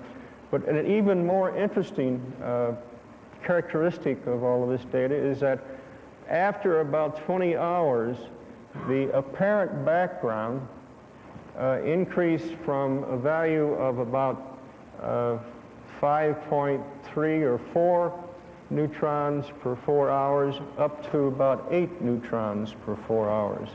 And then it went back down to about 5.6 when the run was shut off at approximately 360 hours. Again, nothing spectacular other than there are a few anomalies, and this apparent increase in background may have some significance. Next transparency. Our energy balance. The assumptions that we used were the following.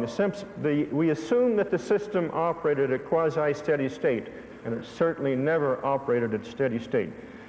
But what this meant was that the inventory of DO2 in the cathode was constant. So during the loading phase, this assumption wouldn't be particularly accurate.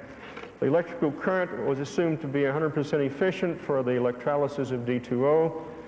All of the D2 and O2 exited the electrolysis cell without recombination, and although we had a few small detonations along the way, there was no real evidence that we were getting recombination, and the use of a sweep gas, in this case nitrogen, tended to reduce that possibility.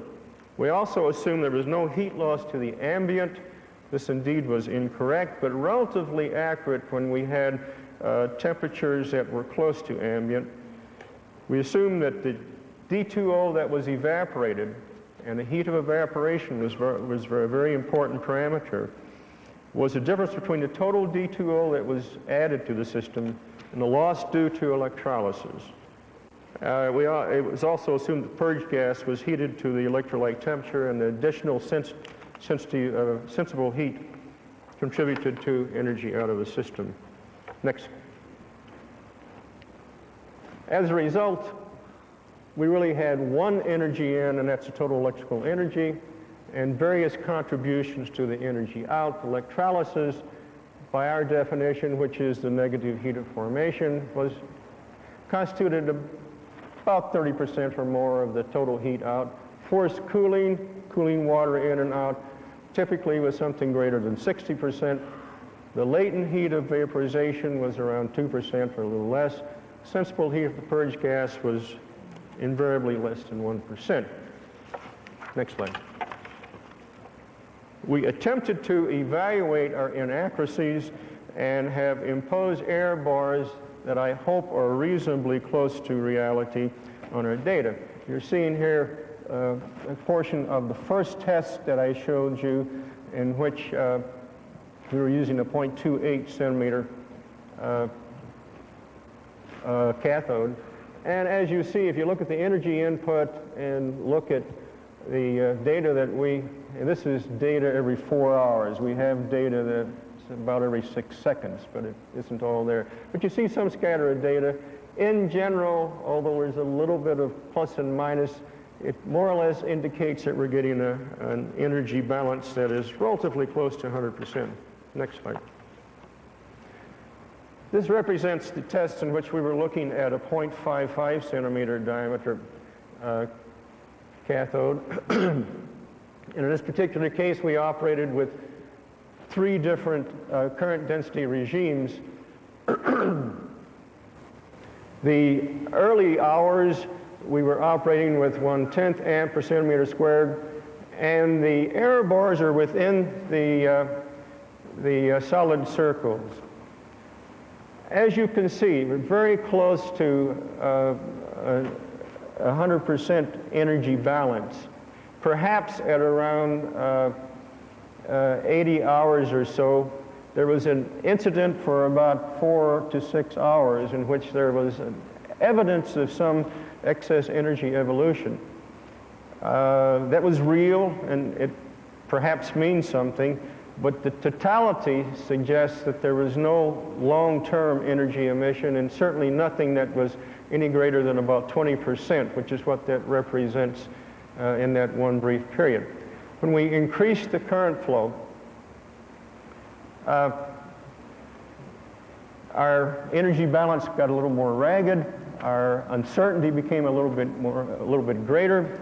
You see our error bars are a little higher. We're increasing flow rates, we're increasing temperatures, and so forth. And still, though, the energy balance suggests that it's pretty close to equal. Certainly, we don't see anything greater than 10% over the energy input. Incidentally, although we did detect what we would consider to be some anomalies in the neutron flux, we didn't see anything that we would consider an anomaly in the gamma flux, and as a result, it was all down in the background. Other observations, I'll take about 30 seconds. Since you had to periodically or even continuously add D2O, it was certainly a non-steady state operation.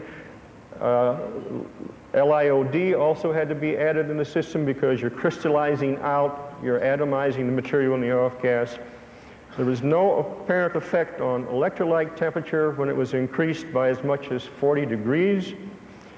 We experienced some brief temperature excursions of 1 or 2 degrees, and we couldn't explain them. There were small tritium increases by about a factor of 2, which probably can be explained by the evaporation electrode processes that tend to be to have an effect on the isotopic concentration. Our future tests will include a bit better process control, so our error bars will be a bit less, and we even ultimately plan to use some continuous electrolyte flow. Thank you very much.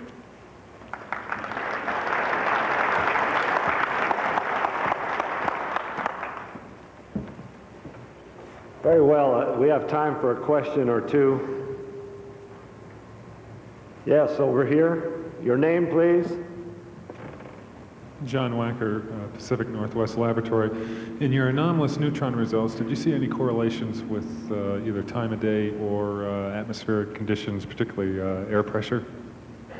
No, we did not. We thought we saw some periodicity in the first test and some of the neutron spikes of about 16 hours. I haven't any idea what that was, but the anomalous results had no relevance to that and no relevance to time of day. So you didn't have any storms or anything moving through at the time then? One more. In your graph where you showed the energy input at a higher current density. Give your name, please. Yes, please. I'm Srinivasan from Texas A&M University. Did you take into account the total energy input or E minus 1.54 times I? The total energy input was volts times current, total electrical energy input. We didn't subtract anything from it. I see.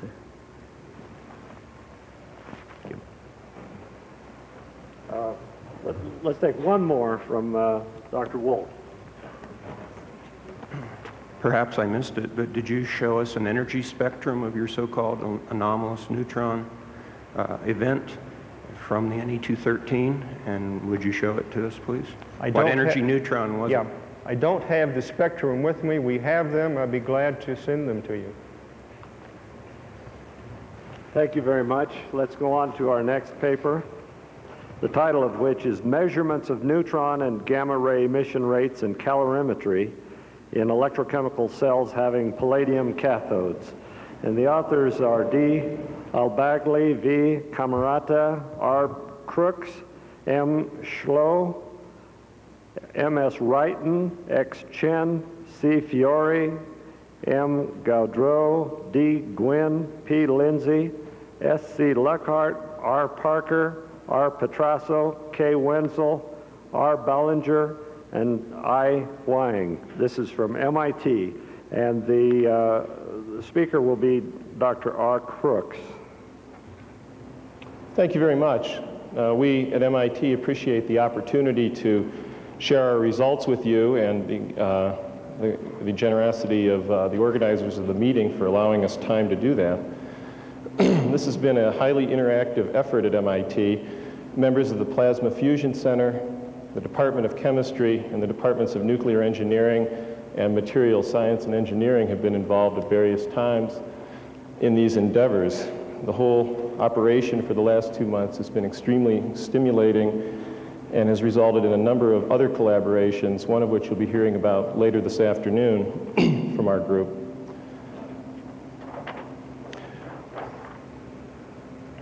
I think like many people here, we began our experiments within hours of hearing about these results.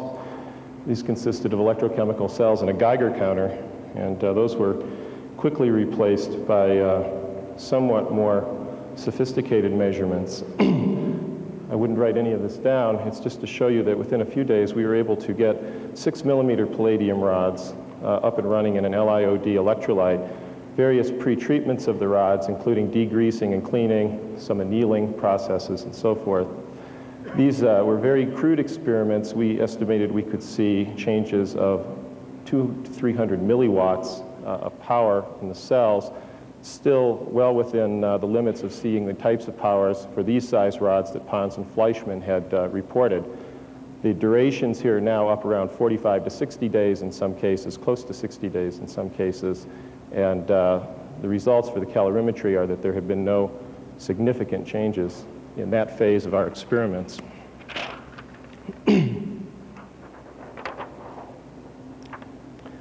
This is a graph of the count rate, the neutron count rate of a moderated BF3 detector near the cells that I showed you in the last view graph over a period of 10 days or so. You can see the data here.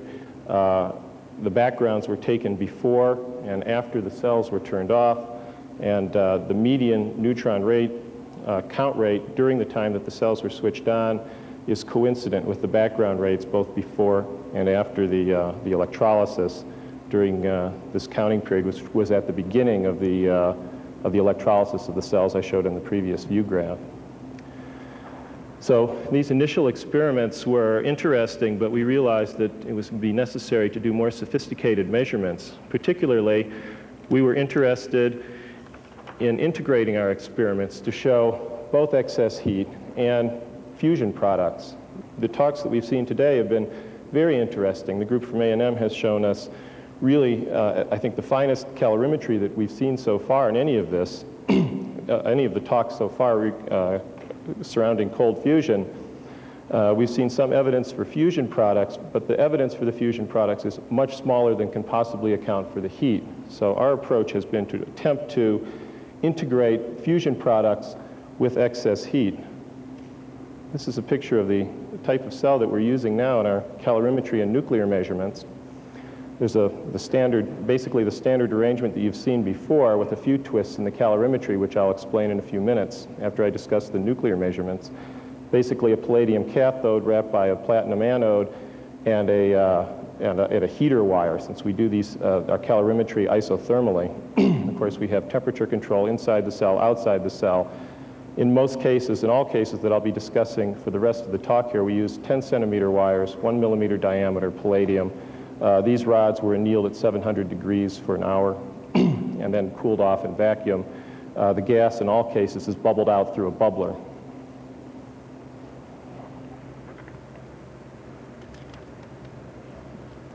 So for the two experiments that I'm going to discuss today, just to outline a typical result from our results, the cell parameters are shown here.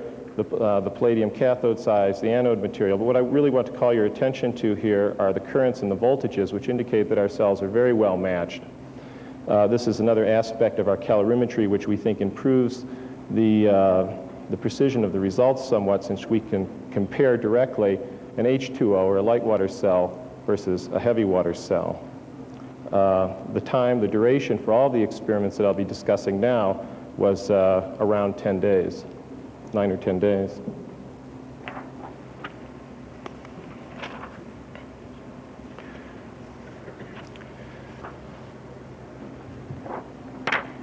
I'll start at the end of the experiment just to justify our results. Of course, at the end of the experiment, we removed the palladium rods just to check that they were in fact charged with either deuterium or hydrogen.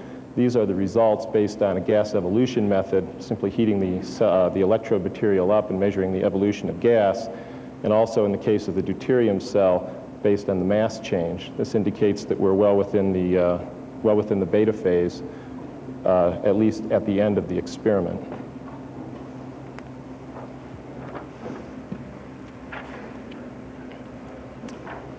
This is the result of our, excuse me, of our gamma ray detection.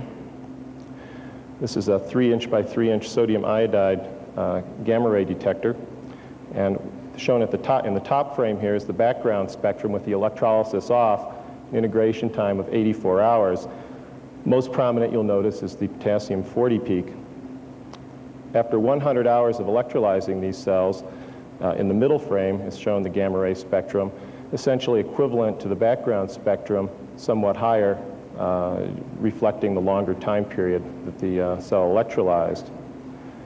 In the bottom frame is the calibration experiment. This is a fast neutron source, a PUBI source, inserted into one of the cells and calibrated for the geometry that we were using for our detection.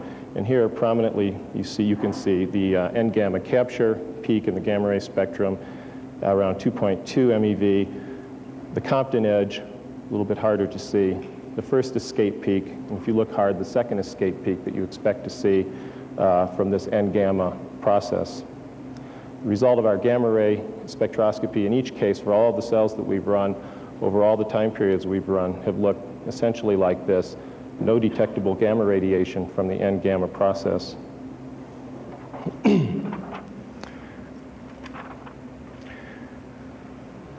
I'll show this slide as an advertisement to one of my colleagues, Rich Petrasso, who is here and presenting a poster.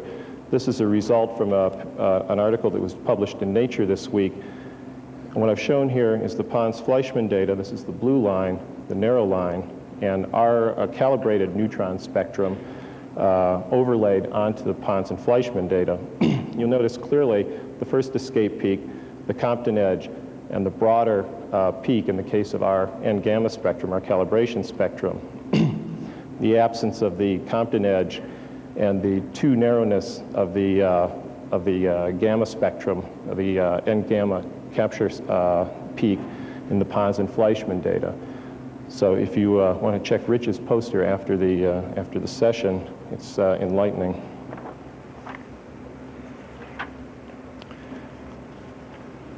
We measure the neutrons using a standard moderated BF3 detector. Again, I've shown the count rate with error bars. You'll notice here that the line passing through the data points, again, corresponds to the background taken before the electrolysis began and after the analysis, as well as the mean value of the neutron count during the analysis, indicating no significant neutrons. A calculation of our calibrated neutron source and detector efficiency indicates to us that we can detect, based on the results of Pons and Fleischmann's experiments of 3.2 times 10 to the 4th neutrons per second per cubic centimeter, that we should be seeing, based on those numbers, a level of neutrons 34 times higher than the background shown here, well within our limits of detection.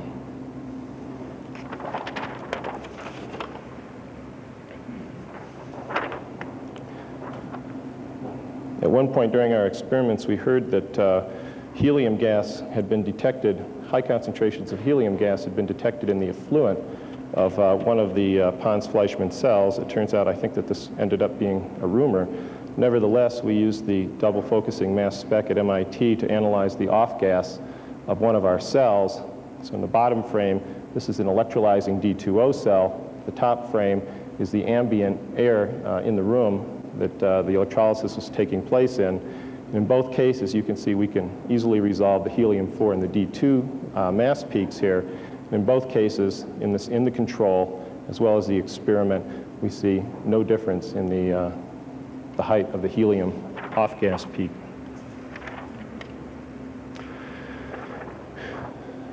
We've also done quite a bit, a significant amount of tritium counting.